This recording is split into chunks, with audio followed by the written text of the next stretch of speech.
I'm Eric Lindstrom, Executive Director of Farm Animal Rights Movement. We stand on the shoulders of dozens of pioneers who helped to build our movement, but have now passed away. They displayed uncommon vision, creativity, conviction, daring, and persistence. They advocated concepts that had not been advanced before. They performed deeds that had not been done before. This video celebrates the lives and accomplishments of 8 such pioneers who are no longer with us. Founder of the World Vegetarian Congress, H.J. Dinshah, will be celebrated by his wife Freya, president of the American Vegan Society. Australian philosopher Peter Singer and Alex Hershaft will remember the father of animal activism, Henry Spira. Alex and I will reminisce about prolific author Cleveland Amory and anti-vivisection pioneer Elliot Katz, with an assist from PETA Vice President Laboratory Investigations Cases, Alka Chana. Martin Rowe will celebrate prominent animal rights champion Tom Regan. Mary Finelli of Fishfield will remember poultry advocate Karen Davis. Michael Budke, with Stop Animal Exploitation Now, will talk about the primate defender Shirley McGrill. And Main Street vegan author Victoria Moran will close with a remembrance of the vegan champion John Robbins. Well, Jay was the 6th son of Dinshah P. Gadiali, a Parsi who came from Bombay, India. His wife, Irene Grace Hoga Dinshah, who was from Orange, New Jersey, and her family was of German descent. And that was part of his father's second family. Jay and his brothers were homeschooled. They didn't go to public school. They learned how to do many things themselves rather than hiring other people to do things. So Jay was something of a jack of all trades, and whatever needed to be done, he did. So that meant we printed and collated and mailed out and sold our magazine and our books ourselves from scratch. We spent a lot of time binding books on a saddle stapler and things like that. He was an amateur musician. He could play the piano and some other instruments. The piano well enough to accompany his singing. He had a good singing voice, and he liked to sing the old popular music that his mother had enjoyed, and more modern music. He learned things from different jobs that he had. Now, the American Vegan Society has always been volunteer work as far as Jay was concerned throughout his life. He got a job as a proofreader at a newspaper, but he learned how they produced the paper, how they used justeriders in those days. And later on we bought old justeriders when the newspaper moved on to computer-generated text. We learned how to do layout on a light table, and we'd make pages in a huge size that were then photographed down to a smaller size so we could fit a lot on a page of lists of books and things of that sort. You know, whatever needed doing, he would do. In 1957, Jay and his brothers asked their father if slaughterhouses were as bad as he said. And he said, go see. And so Jay and Noshaban visited a slaughterhouse in Philadelphia on Front Street. And they went through and saw everything that went on, which was horrifying. They wrote leaflets describing it. When they came out, their shoes were soaked in blood. So they took the shoes off, left them on the sidewalk in Philadelphia, drove home. Then they took off their clothes and they burned their clothes. Wow. But still, the memory and the stench lingered in their minds and for a long, long time. He founded the American Vegan Society, and then he was part of a committee of people who started the North American Vegetarian Society. He was the first president of the North American Vegetarian Society, and he was convention manager for the early congresses or conventions. I'm here to plead for the enhancing, the developing continuance of life in its best possible quality for all concerned. But I am pleading also not just for life, but I'm pleading for tolerance. I am pleading not only for cattle people to be tolerant of vegetarians because maybe we can save their lives. I'm pleading for vegetarians also not to be tolerant of our faults, but to be tolerant of those with whom we may disagree. Jay was very impressed with this book, so he imported copies, advertised it, placing classified ads in the American Vegetarian Hygienist magazine and other outlets, and sold it by mail. And so that's activity he did before he founded the American Vegan Society. The American Vegan Society was founded in February of 1960. Henry Spira was born in Belgium in 1927, but his family moved shortly after to Germany, and they were a Jewish family. And so when the Nazis came to power in Germany in 1933, his father started thinking about moving somewhere else. In the end, he moved to Panama and took, of course, Henry and his wife with him. And he grew up there and was struck by the inequality that existed in Panama, how some people were so rich and there was a lot of poverty. That made him somebody who was always on the side of the oppressed and the underprivileged, the poor, the workers. After the war, the family went to the United States, and Henry was involved in a lot of progressive causes. He marched for civil rights for blacks in the South. He also was a merchant seaman. He worked on ships. And when he came across the article that I wrote, the New York Review of Books, about animal liberation, he started to think that maybe animals are also the underprivileged. In fact, perhaps the most underprivileged, because they don't have a voice. Around 1973, I came across Peter Singer's essay in the New York Review of Books, where he described a universe of billions of animals whose suffering was intense, expanding, and socially sanctioned. So he started to get interested in that issue after, as I say, having spent all of his life up to that time in thinking about underprivileged humans. Then I came to New York shortly after the New York Review of Books article was published. Among the things that I taught was an adult education course in which I was using the drafts that I was writing of the book that became Animal Liberation as teaching material. And Henry was a member of that class. So that was when I first met him. That was the start of Henry's campaigning for animals. Just half a dozen people met in his apartment, and he started looking for something that they could do that would actually achieve something, because he was aware that there were these organizations, for example, the organizations opposed to experiments on animals, that actually not ever achieved anything. They put out lots of literature about the terrible things that were done to animals in laboratories, and they were absolutely terrible, but they had never stopped a single experiment. And Henry thought, well, let's really try to stop an experiment. So he used the Freedom of Information Act to find out what was going on in New York City, because that's where he lived. Quite amazingly, he discovered that just 6 blocks from where he lived, at the American Museum of Natural History, on the upper floors of that building, under the auspices of the American Museum of Natural History, scientists were doing really quite horrible experiments on cats. They were blinding them, and they were removing their sense of smell, and they were seeing how this affected their sexual behavior. Henry and his small group started running a campaign, which got quite a lot of publicity. They would stand outside the museum on the weekends, on busy days when people wanted to go, and they would hand out flyers about what's going on upstairs in the museum. The museum, I think, realized fairly soon that it was in some degree of trouble with this, and the campaign spread, got a lot of newspaper attention.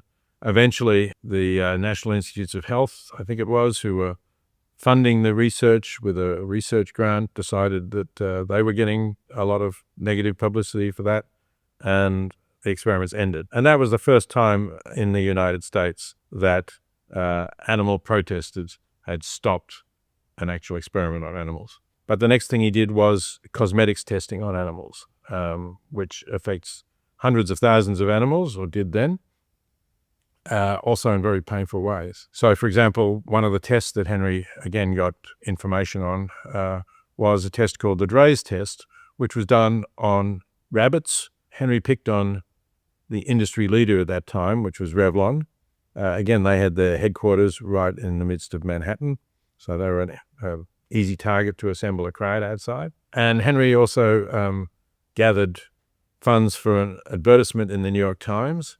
But the other important aspect about this campaign is that Henry was not saying to Revlon, you must stop testing on animals right now. He knew that that couldn't work because at that time the Food and Drug Administration was requiring animal tests in order to approve any new products. And you're not going to be able to get a major company to say, we won't put any new products on the market. So instead, Henry's strategy was to say, we want you to pledge to give a small percentage of your profits, it was a very small percentage, I don't remember exactly the figure, to develop an alternative to this test that doesn't use animals. And if you do that, we'll call off the campaign.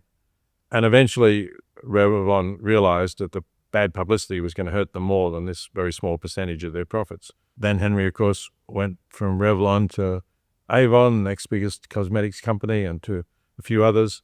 And so he gathered a pool of funds which was used to set up a Center for Alternatives to Animal Testing at Johns Hopkins University, leading medical university in the United States. And that did eventually succeed. It produced an alternative so that the Dre's eye test is no longer a standard test, and many cosmetics, most of them now, can truthfully say on their products, not tested on animals.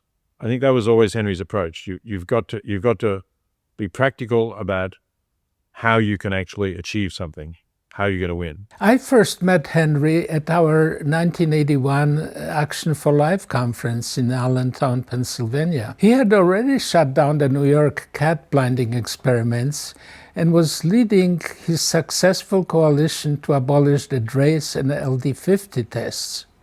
He frequently referred to vivisection as the universe of pain and suffering.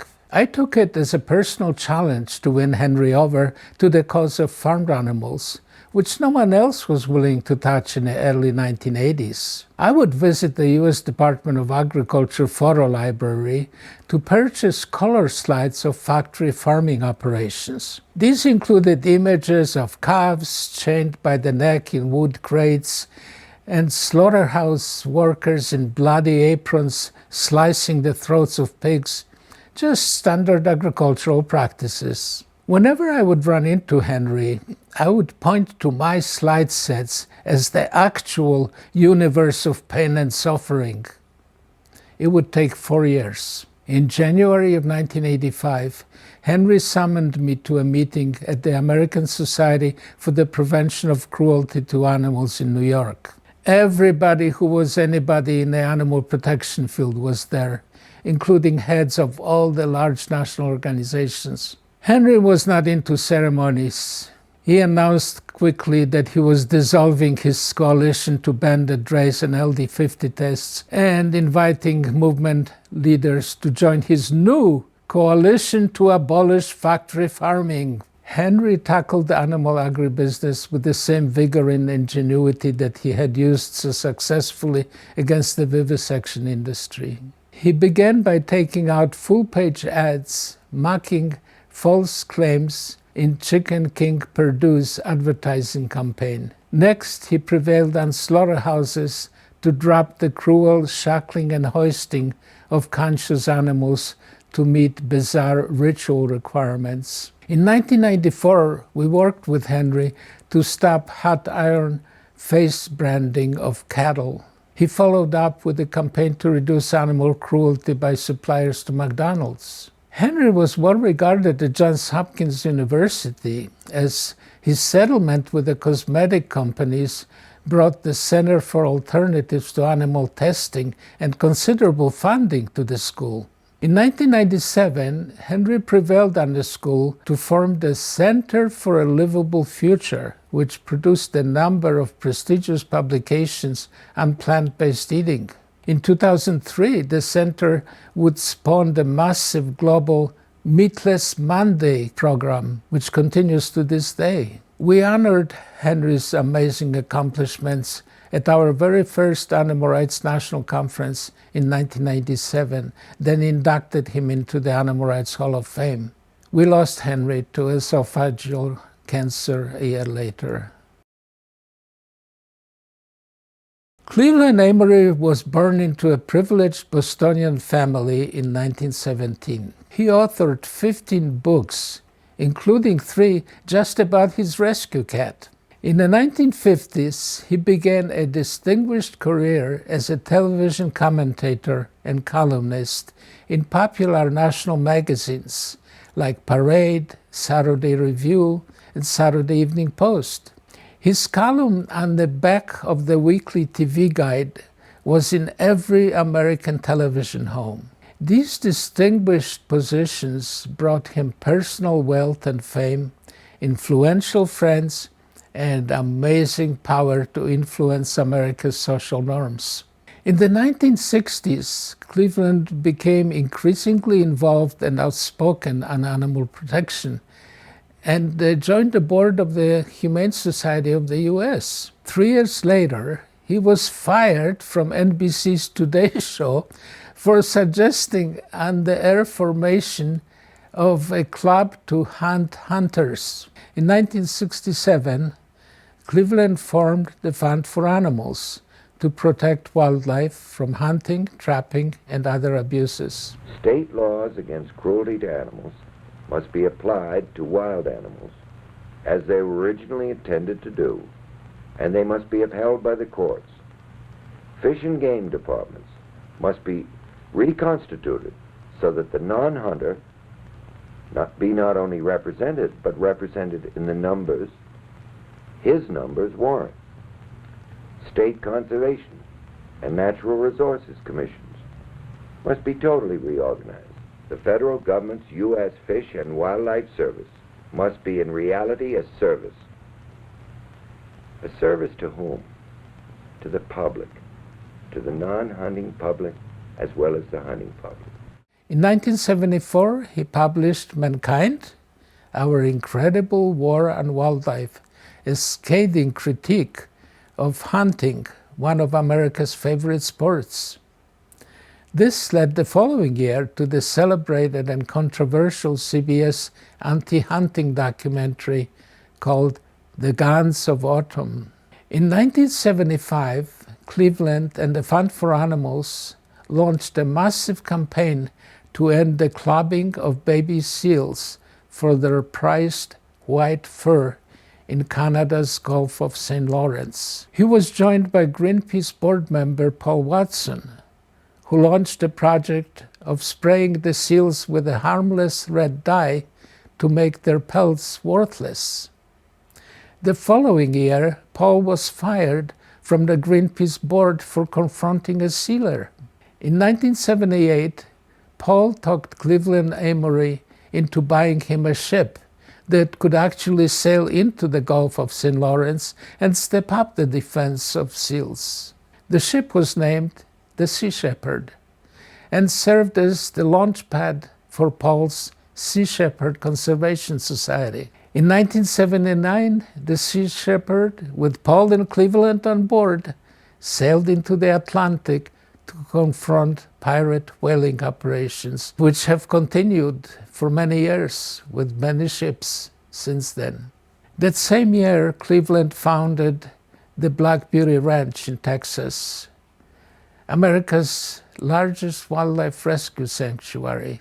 We first met Cleveland at our 1981 Action for Life conference in Allentown, Pennsylvania. This is where he reviewed the dramatic graphic evidence of animal abuse gathered by Alex Pacheco at the Institute for Behavioral Research. Cleveland's enormous influence with the media propelled Alex's documentation, the People for the Ethical Treatment of Animals, and the whole animal rights movement into the national consciousness. Cleveland continued to draw media attention to our campaigns. In 1983, he joined me in leading a protest march of hundreds against the Farmer John's wretched pig slaughterhouse in Vernon, California. The slaughterhouse became a magnet for many other vigils by us and others before its closure in 2023. During subsequent campaigns, we always knew that the only way to gain media presence and attention was to recruit Cleveland Amory. We lost Cleveland on October 15, 1998 at age 81. He's buried in his beloved Black Beauty Ranch. Elliot Katz was born in 1934. He obtained his doctorate in veterinary medicine from Cornell. He became involved in animal rights in 1983 when students at the University of California at Berkeley sought his help in ending cruel animal experiments at the school's crowded laboratories. He formed Californians for Responsible Research, which campaigned for better care for the animals. Eventually, the organization was renamed as In Defense of Animals, with a vastly expanded scope of activities. These included coordination of National Fur-Free Friday observances and the day after Thanksgiving, protection of wildlife and animals in zoos, maintenance of an animal sanctuary in Mississippi, and a chimpanzee sanctuary in Cameroon, as well as sterilization of street dogs in India.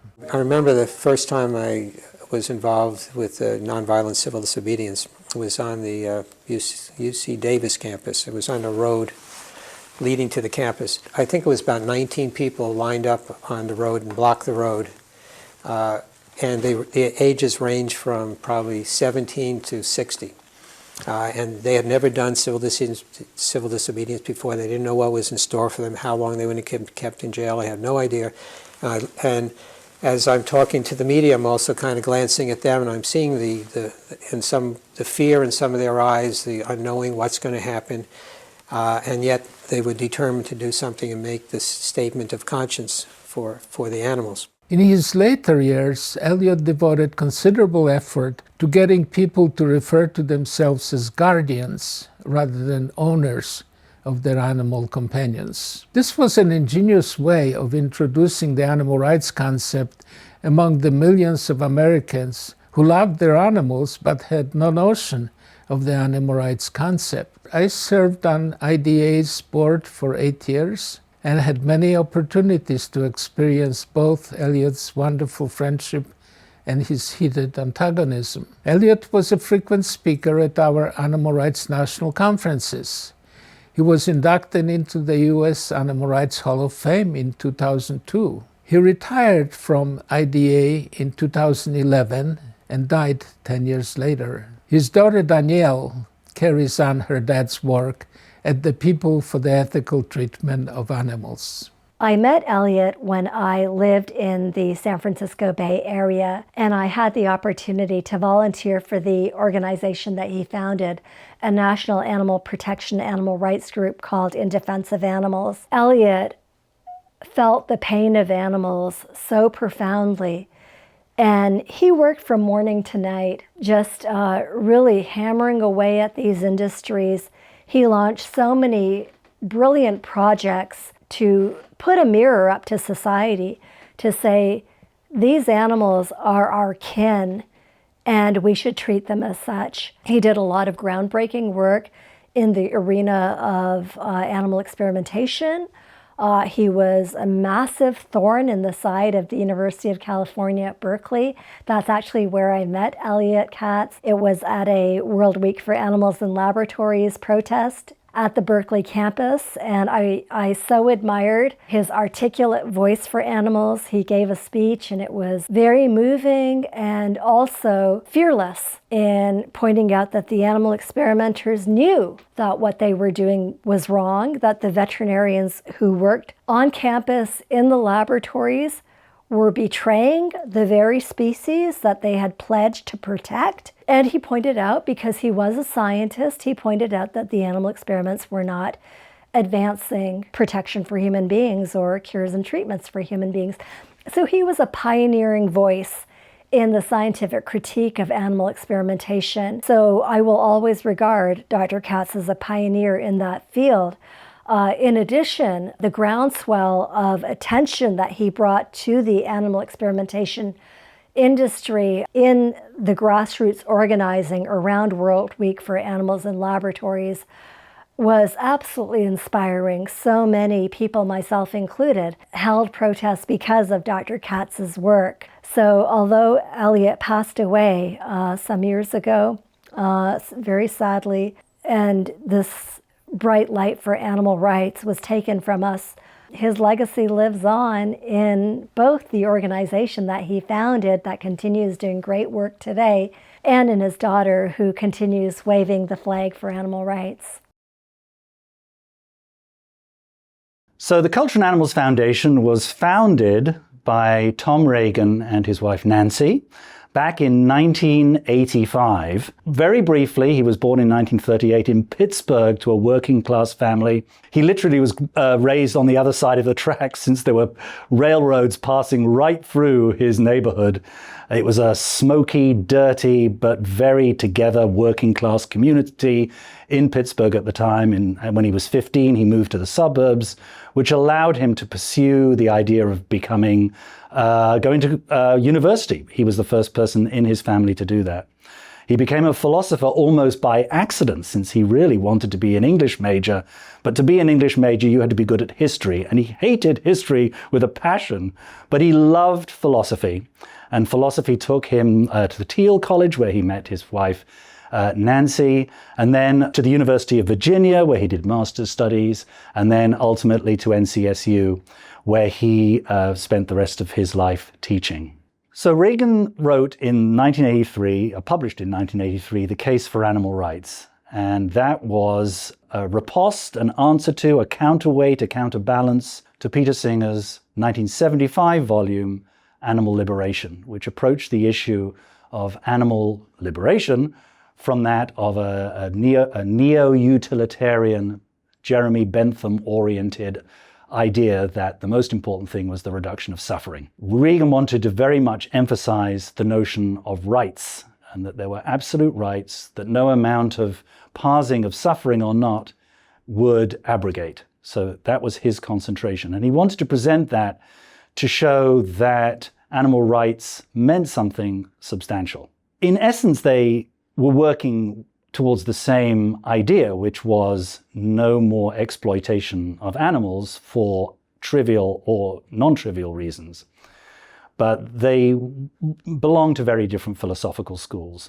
Another thing that I think is very important to remember about Tom is that, unlike Singer, he took religion very seriously. He didn't think it was an aberration. He didn't think it was an illogical excrescence that had no place in contemporary philosophical thinking.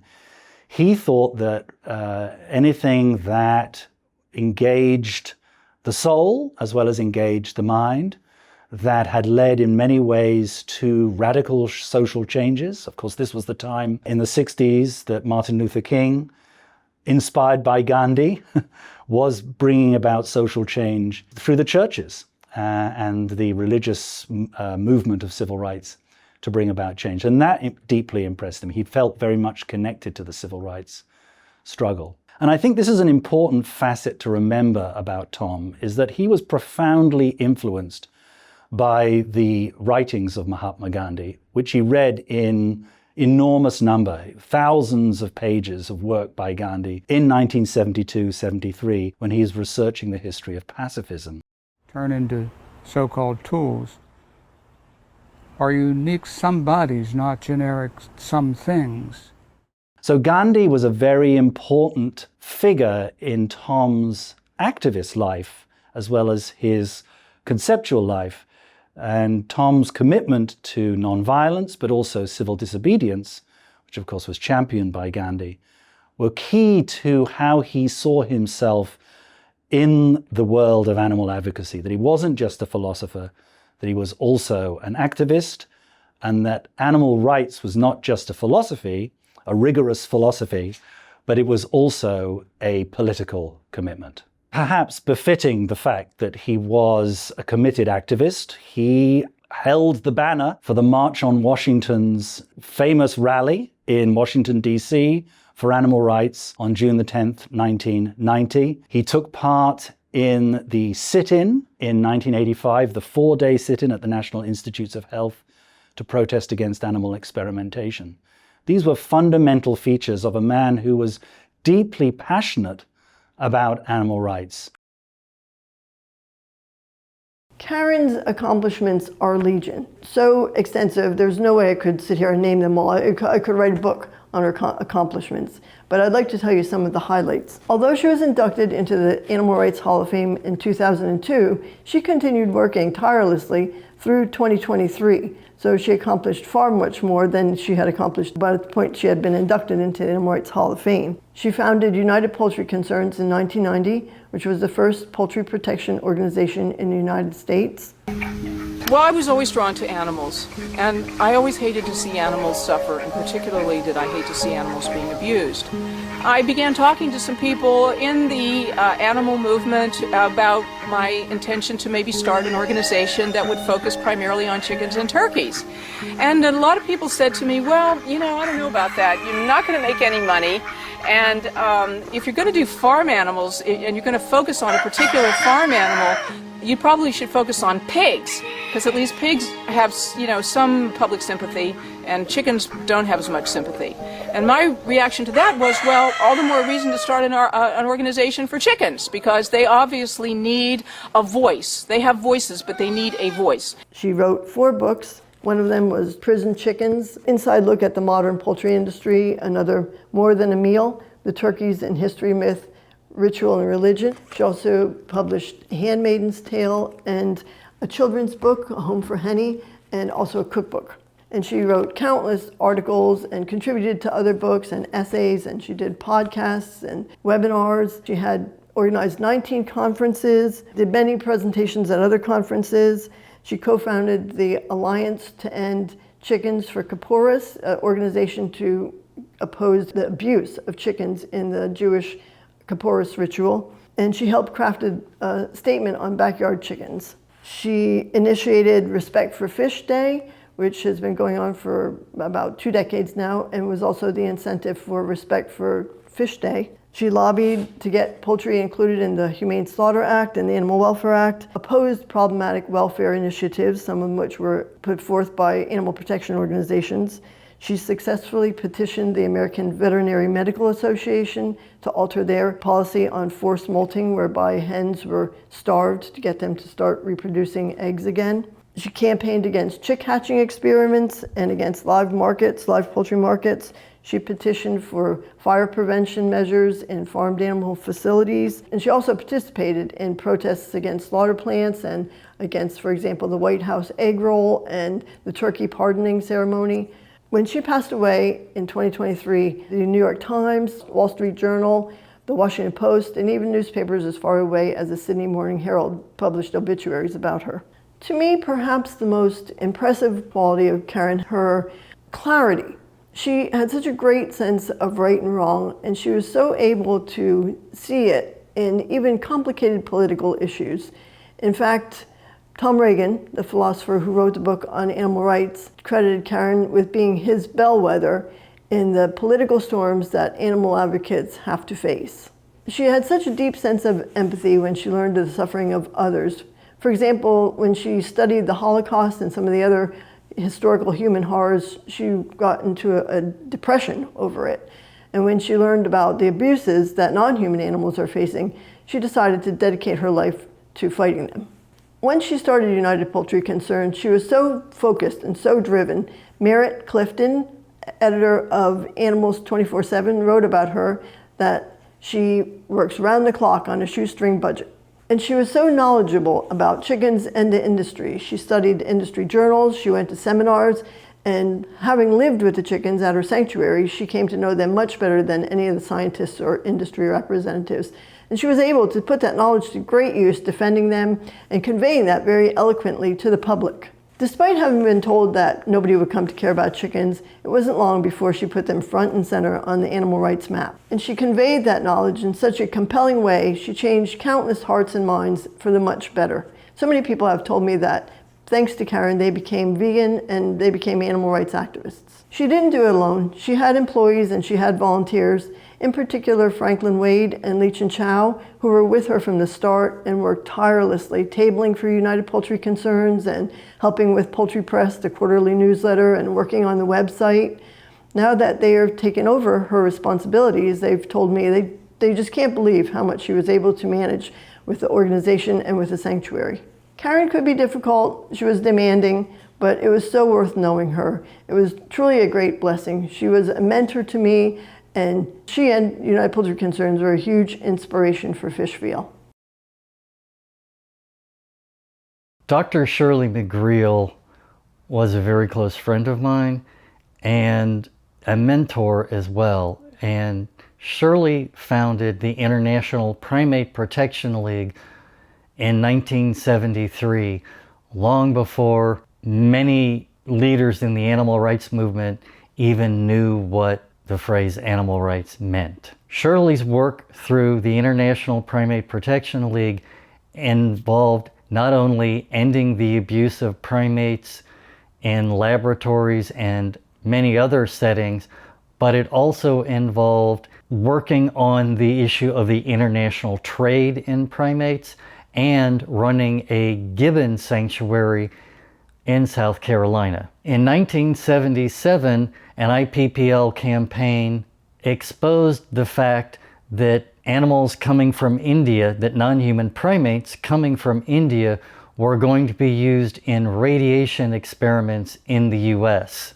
And as a result of this exposure campaign, IPPL was able to get India to ban the export of primates to the US. In that same year, IPPL brought 4 gibbons to South Carolina to spend the rest of their lives in the IPPL sanctuary. And I've personally been to the sanctuary. It is a wonderful facility. I would encourage everyone to go there. A couple of years later, IPPL ran another international campaign where they exposed the fact that primates which were supposed to come from Bangladesh to the US were going to be used in gruesome military experiments. As a result of this, IPPL successfully ended this primate export and saved over 70,000 primates.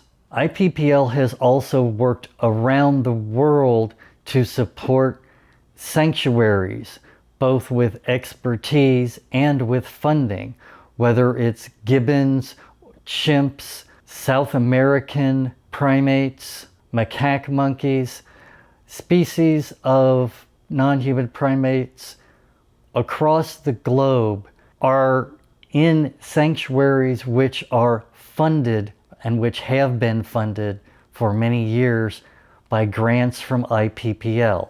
Dr. Shirley McGreal and the organization which she founded, IPPL, they are one of the groups that has never made self-promotion a goal. They have always thought that focusing on the primates was more important. They have always focused on getting the job done. And Shirley was also a significant mentor to many activists around the world, either that started sanctuaries or that were advocacy groups like SANE. Shirley was a sounding board and a resource. She taught me about getting important documents which were damning to many laboratories across the US, including the National Primate Research Centers, one of which we were later successful in closing. So I saw a crate full of monkeys, and they were baby monkeys, and they were looking at me with snow white, those pathetic little eyes, telling me, please help me, please help me. But they went on their way to labs in the United States.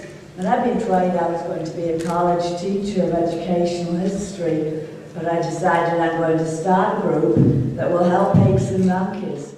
Shirley McGreal's impact on non-human primates and the animal rights movement as a whole is something that will probably never be fully understood.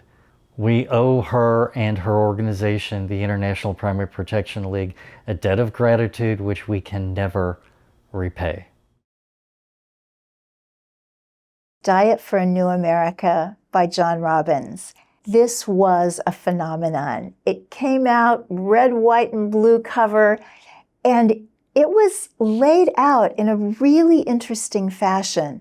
The first section was about animals, not just about animal cruelty in agriculture, but about who animals are as individuals.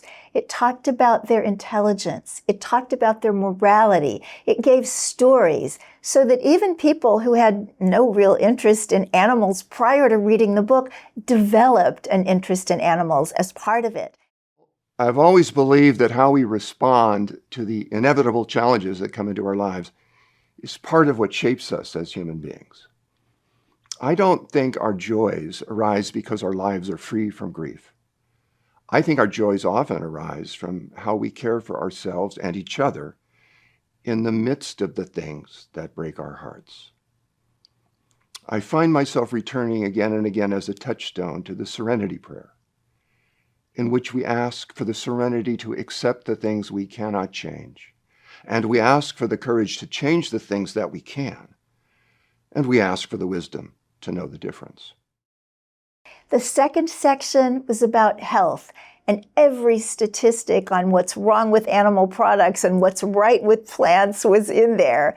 And then a very intense section on environmentalism. Again, something that was a little bit newer for us at the time. But John Robbins was so much more than his first book or all his books. He wrote subsequent ones such as Healthy at 100 and The Food Revolution. John Robbins was born into the Baskin-Robbins family. His father and uncle had founded the famous ice cream company, but he left all of that to live a sustainable and compassionate life.